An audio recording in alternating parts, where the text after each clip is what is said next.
Estoy en comunicación con el expresidente argentino, el doctor Eduardo Duhalde. Doctor Duhalde, ¿cómo ve la realidad de Argentina? Muchos sectores critican la cuarentena impuesta por el presidente Alberto Fernández, incluso el diputado nacional mandato cumplido, el actor Luis Brandoni, llamó infectadura a lo que estamos viviendo, y hace poco el actor Marcelo Mazzarello, quien murió su padre en el hospital, catalogó a esto como una dictadura sanitaria. ¿Qué piensa al respecto? Son las exageraciones típicas de la política. En realidad yo creo que se refieren a eso porque no funcionó como debe funcionar. He hablado mucho para que funcione el Parlamento como debe funcionar. En otros países no ha funcionado y la justicia anda también media mal como siempre. Además ahora tiene una excusa eficiente, que tienen dificultades por lo pequeño que son los lugares donde se manejan la justicia. Bueno, lo cierto es que por eso se deben referir. De todas maneras, son las exageraciones típicas que tampoco hay que contestar ni enojarse, porque tienen todo el derecho de pensar como piensen y decir lo que piensen. Así funcionan las democracias. La nuestra es una democracia fallida, no de ahora, sino de siempre, de hace muchos años. ¿Solo en Argentina o en la región tenemos democracia No, fallida? en la región, no quiero hablar de la región porque son cosas distintas. Pero en nuestro país, que es el que más me interesa, obviamente, en realidad no ha funcionado bien, porque en los países, para que funcione, hay dos conceptos que acá no se tienen en cuenta. Primero es el concepto de orden. Orden. Desgraciadamente acá hablas de orden y te empiezan a volver que la dictadura, que aquí, que de allá, y en realidad el orden es otra cosa. Yo cuando asumí hablé del orden democrático, sin casco ni bayoneta, como debe ser el orden de una Incluso en la bandera de democracia. Brasil dicen orden y progreso, que es una Orden y consigna progreso. del positivismo. ¿Sí? Bueno, el orden es muy importante para una familia sin orden no funciona bien, o es difícil que funcione bien, y sin control menos.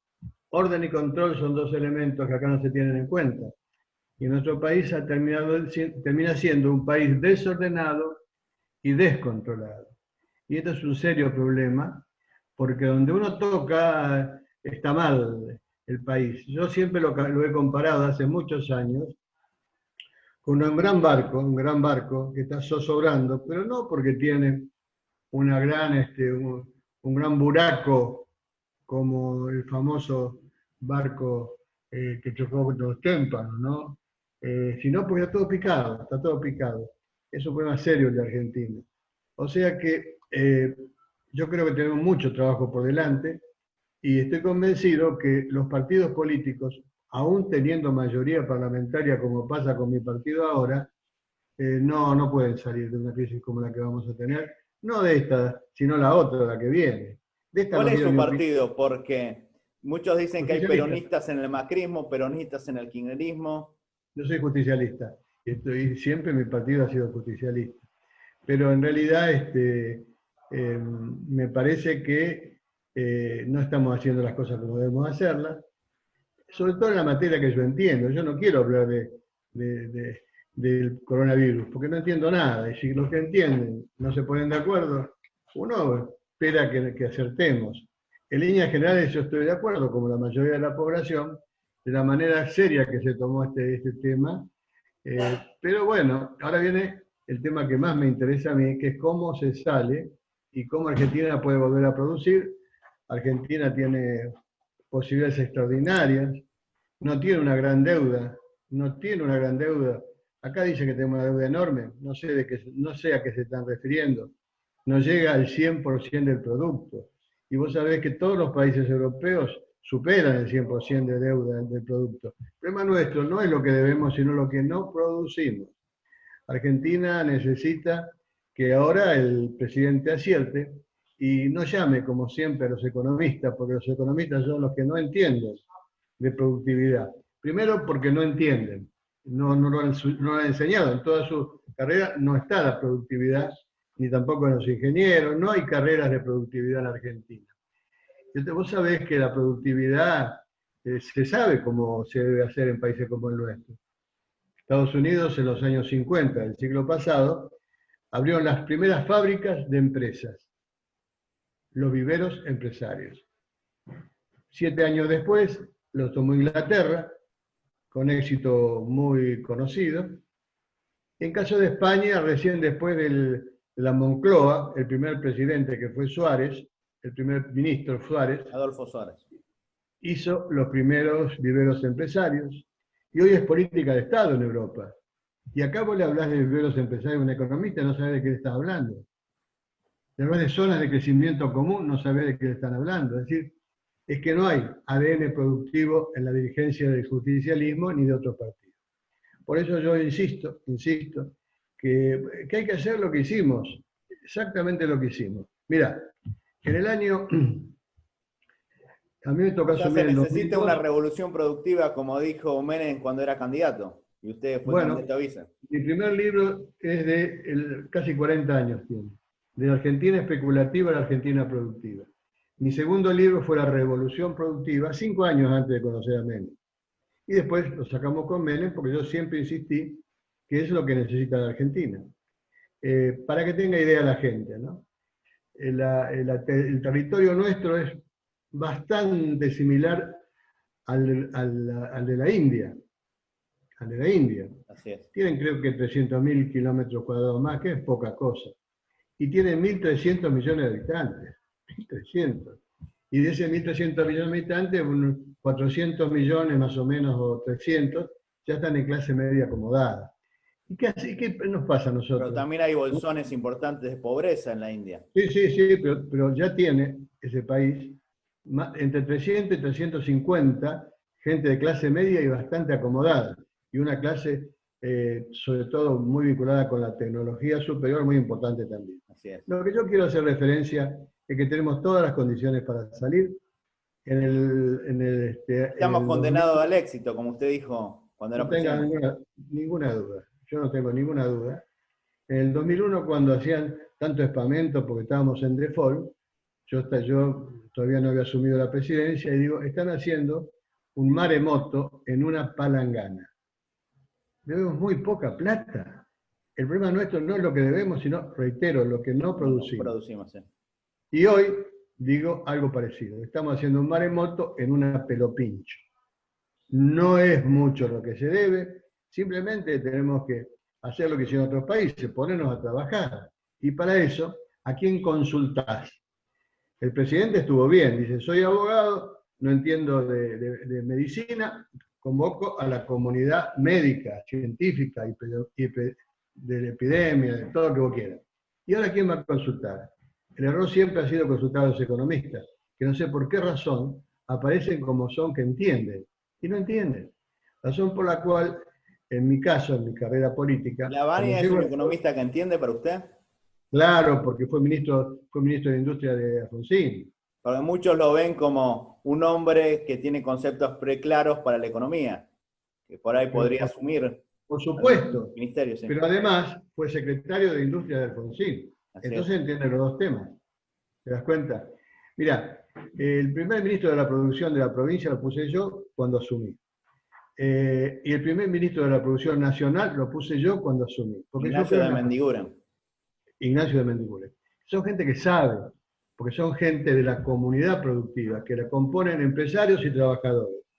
Y esa es la que hay que consultar. No hay que consultar a otros especialistas, a ellos, pero hay que tratarlos bien. Por eso me enoja. ¿Al sindicalismo no hay que consultarlo, presidente? ¿A quién? Al sindicalismo. Claro, estoy diciendo, la comunidad productiva la componen los empresarios y los trabajadores. Los empresarios, obviamente hablo de los empresarios que están agremiados, y cuando hablo de los trabajadores hablo de dirigentes gremiales. Porque a veces los medios de comunicación quieren desprestigiar al sindicalismo. Y Argentina, si no tuviese un sindicalismo fuerte, habría mucha más pobreza y mucha más desigualdad social, como pasa en muchos países de la región. Por supuesto, por eso hay que mirar, gente buena y mala hay en todos lados. Así es. Pero los únicos que pueden defender a los trabajadores son los dirigentes gremiales. ¿Quién la va a defender? ¿La UIA? ¿La Cámara de Comercio? ¿El gobierno? ¿Los organismos internacionales? No. Los trabajadores organizados. A los trabajadores organizados. Y yo soy de ahí. Yo soy de los trabajadores, yo no soy político. Yo surgí del movimiento obrero en mi primera vez que fui concejal, luego intendente, luego gobernador de la provincia, luego presidente. Yo siempre he estado con los trabajadores, y organizados, por supuesto. Y a 2 días de asumir, en el 2002, llamé a 50 grandes empresarios y a los dirigentes gremiales más importantes de ese tiempo. Y le dije lo que habría que decirle ahora. Le digo, ustedes, la comunidad productiva son los que tienen que gobernar en el país. No escapa a tu criterio, que es una exageración. En la política a veces hay que exagerar para convencer a la gente, porque durante años acá estuvo vigente una economía financiera, especulativa, rentística, usurera. Hay que convocar, ahora estamos con ustedes. A partir de ahora estamos con ustedes. Y fue muy duro, porque asumí con default, pero además, teníamos que darle una mala noticia a la gente. Teníamos que salir de la convertibilidad. Más del 70% de la gente todavía quería seguir con la convertibilidad. Así que fue un momento muy difícil. Ya en marzo creí que me echaban. Tuve que pedirle a los dos más importantes ministros que tenía, que eran los más atacados, que bueno, tenía que dejarme el lugar para ganar tiempo. Y en ese ganar tiempo pasaron 2 meses y el país empezó a crecer. Esa fue la realidad. Y ese año terminamos con un crecimiento del 3% y los superávit gemelos famosos también. Y lo hicimos con una soja muy barata. La soja a valores altos vino después, no vino en el 2003. Siempre se recuerda cuando hay crisis económica lo que pasó con los bancos, la incautación de ahorros, el corralito, y ahora hay una economía muy endeble. Y uno recuerda la frase que usted dijo cuando asumió, el que depositó $2 recibirá $, y después hubo complicaciones bancarias. ¿Piensa que no, puede repetir la historia? Esto es ejemplificativo de lo confuso de la época que me tocó gobernar a mí. Resulta que yo, a la noche, con 2 amigos, funcionarios, hice el discurso ese de Asunción. Y después se me desliza un blooper, eso fue un blooper. ¿Por qué un blooper? Porque no había pesos en el sistema. No había pesos. Por las leyes anteriores, todo peso que entraba se convertía en dólar. ¿Se arrepiente de esta frase? No te terminé de contar todavía. Entonces se presentó un dilema moral. O me callo la boca, que era lo que me pedían los ministros, o me callo la boca, que era lo aconsejable, la verdad. Pero yo soy un vasco cabeza dura.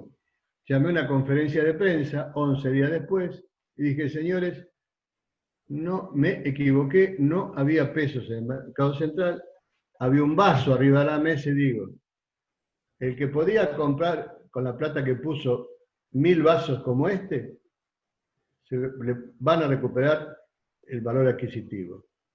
Y sin embargo, ¿sabes? El único que salió a todos los diarios, pero no quedó registrado en el periodismo. El único que lo registró fue Felipe González, que estaba acá, y al traducirme al inglés mi primer libro, Los 120 días primero de la presidencia, dice que le llamó la atención que yo me haya animado a confesarle a la gente que me había equivocado, porque bueno, era un momento muy difícil. Y cuando asumió Rodríguez Sá, que declaró el default y todo el mundo ahí en la asamblea lo aplaudió, ¿piensa que también fue una frase desafortunada en los últimos años de la democracia? Mira, hay un tema que los que mejor sabían eso eran los acreedores. Lo que dijo Rodríguez Sá hay que puntualizarlo bien. Él dijo, vamos a suspender el pago de la deuda, no dijo otra cosa, porque no se podía pagar. Es decir, no dijo un despropósito. Y bueno, pero la vida es así y cada uno tiene derecho a pensar lo que quiere. Lo que dijo él fue eso. Y después, claro, no podíamos pagar, entonces en default.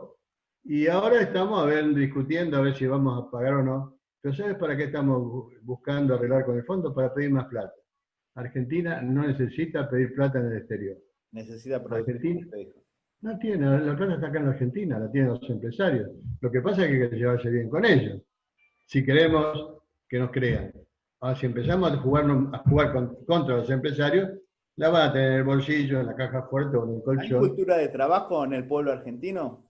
Porque mucho se lo compara con los inmigrantes que tienen trabajo, a algunos le va muy bien económicamente y se dice, bueno, el que viene de Perú, el que viene de Bolivia, el que viene de Paraguay tiene una fuerza laboral, tiene una responsabilidad y el argentino no la tiene. ¿Usted qué opina de este estigmatismo que le están haciendo al pueblo argentino? El El mismo pueblo Perón, argentino, el mismo argentino dice esto. el Perón, al igual que el famoso presidente uruguayo, el viejo, Perón era de origen conservador y estaba convencido que los criollos eran pocos afectos al trabajo. Entonces nos bombardeó con una simbología extraordinariamente fuerte, que te la voy a recordar a vos ahora. Siempre si hay que trabajar, trabajar y trabajar, producir, producir y producir. Algunas causaban gracia. De casa al trabajo y de trabajo a casa. El hombre debe producir por lo menos lo que consume. Existe una sola clase de hombres que son los que trabajan. Todo eso era para incorporar a los argentinos a la cultura del trabajo. Y vaya que lo incorporó. Se fue perdiendo todo eso, se fue perdiendo todo eso. Y hoy estamos en una situación de desorden muy grande en la Argentina, en la cual se da vuelta la maquinita y se reparte el dinero de manera que no se controla. Y vuelvo a insistir, los países no funcionan sin orden y control. Entonces está mal distribuido el dinero, creo que hay que hacer un solo plan, un solo programa, y que la familia tiene que estar arriba de la subsistencia. Es decir, no puede ganar más el que no trabaja que el que trabaja. Y así la gente va a empezar a trabajar. Yo lo que veo que hay más ganas de trabajar que la que mucha gente cree, aunque hay algunas, las Pero con últimas trabajos bien generaciones, remunerados, que a veces no se claro, consiguen. claro. Pero bueno, en eso estamos. Yo la verdad que soy optimista si se hacen las cosas bien. Soy optimista, Argentina puede salir en muy poco tiempo, como salimos en el 2002, pero hay que hacer las cosas bien. No tenemos que pelearnos, ni con los grandes empresarios, ni con los pequeños, ni con los medianos, ni con los micros, ni con los viveros empresarios, con nada. Son los que pueden sacar un país adelante. Lo demás es conversación, es filosofía, es cuento. Yo estoy convencido de ello y no voy a cambiar de opinión porque siempre me fue bien con eso. En mi provincia, cuando asumí, hay que hacer dos cosas. Primero hay que hacer una coalición, una gran coalición, que es lo que hice yo con don Raúl Alfonsín en la provincia y Una en el Moncloa Parlamento. argentina. Claro, claro. Cuando venía Felipe González, fui a verlo una vez, hablando en un auditorio grande, y el primero que le pregunta sobre la Moncloa, y Felipe dice, cada vez que vengo acá, lo primero que me pregunta es por la Moncloa. ¿Por qué no se dejan de embromar y hacen la Moncloa? Tiene razón. Bueno, yo intenté hacerlo. Hicimos hace 11 años reunimos a todos los partidos políticos, a todos, a los gremios, a los empresarios, y nos pusimos de acuerdo en 7 puntos. Pero en ese momento ocurrió un hecho trágico, que son las muertes del indoamericano en Capital Federal, y eso solo bastó para que se hiciera todo lo que trabajamos durante un año. Pero voy a seguir insistiendo. Yo soy un convencido que no va a salir Argentina con los argentinos peleándonos como tontos. No tenemos que pelearnos más. Y tenemos que respetar a la oposición, aunque diga cosas que no nos gustan.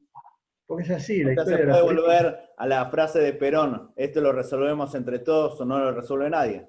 es así, pero es así, es realmente así. Un Perón que le tocó gobernar en la época de los autoritarismos. Perón, el primer Perón gobierna en la etapa de los autoritarismos.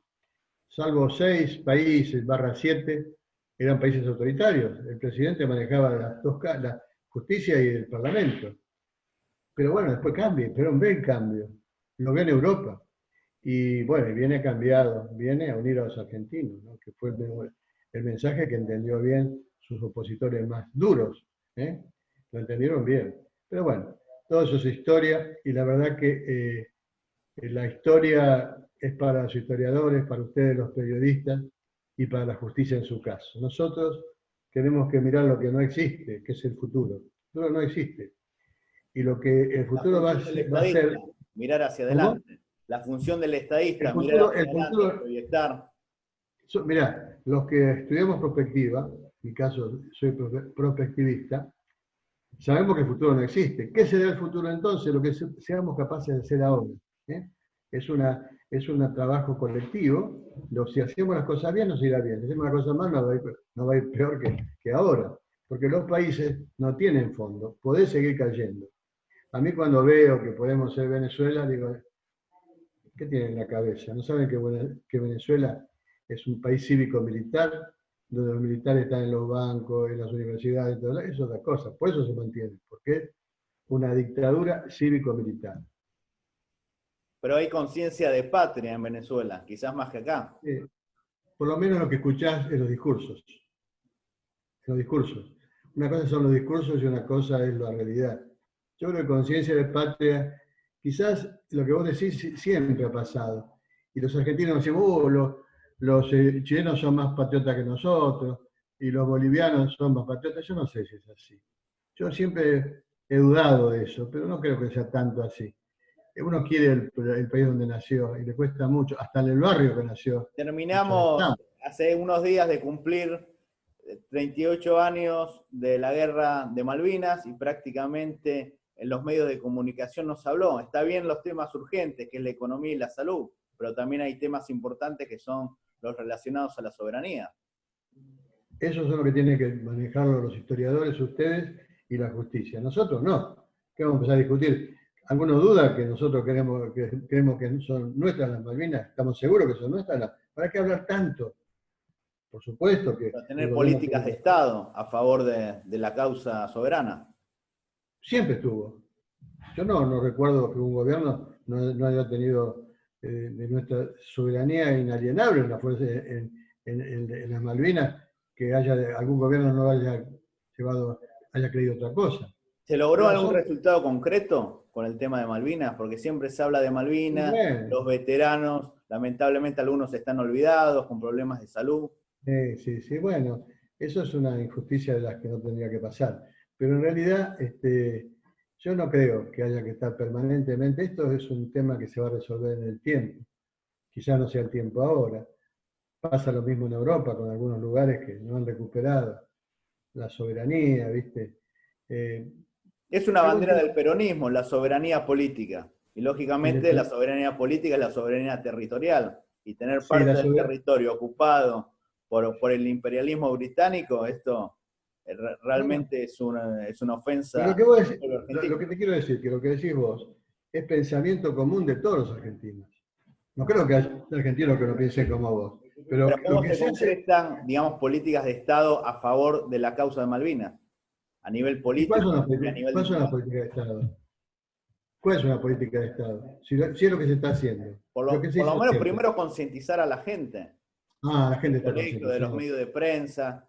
No, está concientizada la gente. La gente está, no te equivoques. Los argentinos estamos concientizados que es parte de nuestro territorio. Hay muchos argentinos que conocen más a los jugadores de Boca y River que a los veteranos de Malvinas. Este es un problema de los medios de comunicación. Bueno, puede ser. Pues mira, si vos hablas del fútbol, hay mucha gente que entiende más de fútbol que de cualquier otro tema. Es así la historia. Pero no. Yo no creo que el problema nuestro no es el pasado, sino es el futuro. El pasado es el pasado. El pasado no debe detenernos. Obviamente que lo que decís vos nadie está en desacuerdo, pero muchachos, hablemos más de lo que tenemos que hacer. ¿Qué hacemos para salir de esta pandemia? ¿Nos cruzamos de brazos? ¿Esperamos que nos den plata de nuevo? ¿Convirtiéndonos en unos pedigüeños del mundo? No, tenemos que laburar, hermano, tenemos que trabajar. ¿Qué es lo que hice yo cuando fui gobernador? Lo primero que hice es crear una gran coalición con Alfonsín y en segundo lugar armar viveros empresarios en toda la provincia. En el Banco de mi provincia no hubo amigos míos. ¿Sabés quiénes estaban? Los representantes genuinos del campo, de la industria, del comercio, de los servicios y del cooperativismo. Elegido por quién? Por ellos, con la condición de que sean o hayan sido presidentes de las entidades. ¿Por qué? Porque el hombre que trabaja en el campo, un comerciante, un industrial o quien sea, tiene ahí en su banco, que es el que tiene que ayudarlo, una persona que estuvo peleando con ellos. Eso es muy importante. Y además, te das cuenta que para poder ayudar, tenés que buscar un modelo internacional para poder ayudarlo. Nosotros lo buscamos y lo encontramos en Estados Unidos, que es la Small Business Administration, y nosotros le llamamos FOGAD. Es un fondo de garantía para ir ayudando a las plantitas que están en los viveros empresarios. En poco tiempo, en 2 años, un banco que estaba quebrado, ya tenía sucursales en España y en Italia. Es decir, es el trabajo, es la producción, es la confianza que la gente le tiene a un gobierno que está como tema excluyente y obsesivo el producir. Producir, producir y producir. Eso es lo que nos falta a nosotros. ¿Qué es más difícil, ser gobernador de la provincia de Buenos Aires o ser presidente de la Nación? El gobernador de la provincia. ¿Por qué? Y porque uno tiene menos herramientas, depende de la economía y si le respetan o no los derechos. La provincia de Buenos Aires tendría que tener 100 diputados nacionales por constitución, y tiene 70, y nunca, porque los diputados están en relación al territorio. ¿Hay que dividir la provincia como alguna vez se dijo? Yo no veo, porque no se resuelve el problema del conurbano y la capital, no se resuelve el Pero problema. desde La Plata se puede gobernar tantos municipios. Sí, poder se puede, pero es muy difícil por eso, muy difícil.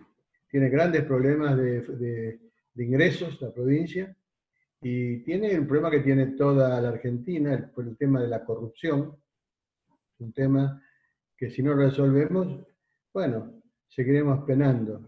Argentina es un país en que no hemos votado en la ley de transparencia y en mi caso, siendo prospectivista, ya en el 83 empecé a plantear que venían los 2 jinetes del apocalipsis. ¿Sabes cuáles eran? No. ¿Sabes cuáles? ¿Cuáles? Las adicciones de la droga y la corrupción. Ya se veía en los 80 que lo que se venía al mundo, no a nosotros, era eso. Entonces yo, ese tema, del tema de adicciones, acabo de escribir mi 7º libro, que no lo presenté todavía, se llama el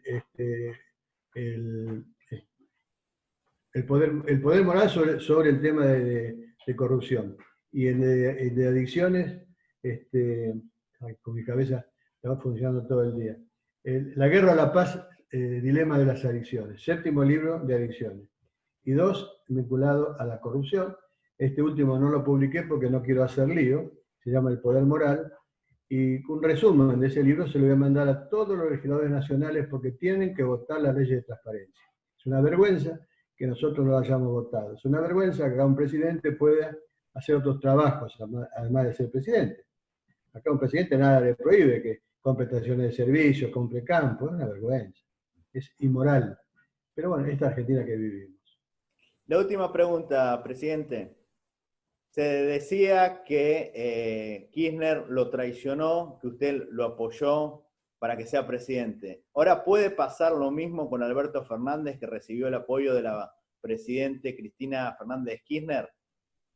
Que aunque la gente el no lo presidente crea, Fernández desplace a la aunque, presidenta Kirchner. aunque la gente no lo crea, yo con Néstor nunca me llevé mal. Me llevé mal con Cristina, no con Néstor. Tal es así que a los 4 meses de dejar el poder yo, muy conversado con él, yo estaba en España, yo tengo una cátedra hace 12 años en España, de gobernanza precisamente, que empezó en Salamanca, donde se recibió Belgrano, el más grande de los próceres nuestros, empata con Alfonsín. Y después en Camilo Cela, que estoy ahora. Yo estaba muy tranquilo a los 4 meses, y me llama Néstor, me dice, Eduardo, te designamos presidente de Mercosur. Le dije una mala palabra, ¿cómo no me avisas antes? Yo estoy muy bien, estoy descansando, todavía estoy cansado. Y volví. Yo con él nunca me llevé mal, aunque tenía disidencias, porque él adhirió filosóficamente a Laclau. Sí, Ernesto Que es Laclau. que es un filósofo argentino que cree que la acción política es buscar un enemigo, derrotarlo y avanzar. Y en realidad la filosofía del justicialismo es otra, es la comunidad organizada. O sea que y ahí vino la diferencia que yo tengo y sigo teniendo con los que piensan así. El justicialismo no está para pelearse con nadie, sobre todo el Perón que viene aprendiendo de la elección europea. Todos juntos, o lo arreglamos entre todos, esto no se arregla. Pero no lo entienden, siguen peleándose. A mí esa es la pelea, no me gusta, no sirve para nada. ¿Alberto Fernández se va a desligar del kirchnerismo? Eso no lo puedo saber. No lo puedo saber. No lo puedo saber. Él está muy bien en las encuestas, pero lo que yo le aconsejo es que asuma la presidencia. Que asuma la presidencia. Cuando le preguntaron hace 15 días quién gobernaba, él dice, el gobierno yo, Cristina, Massa y los movimientos sociales. Tiene que gobernar el presidente porque así lo dispone nuestra Constitución Nacional. Muchísimas gracias, presidente Duhalde. Muy amable. Gracias a ustedes. Adiós.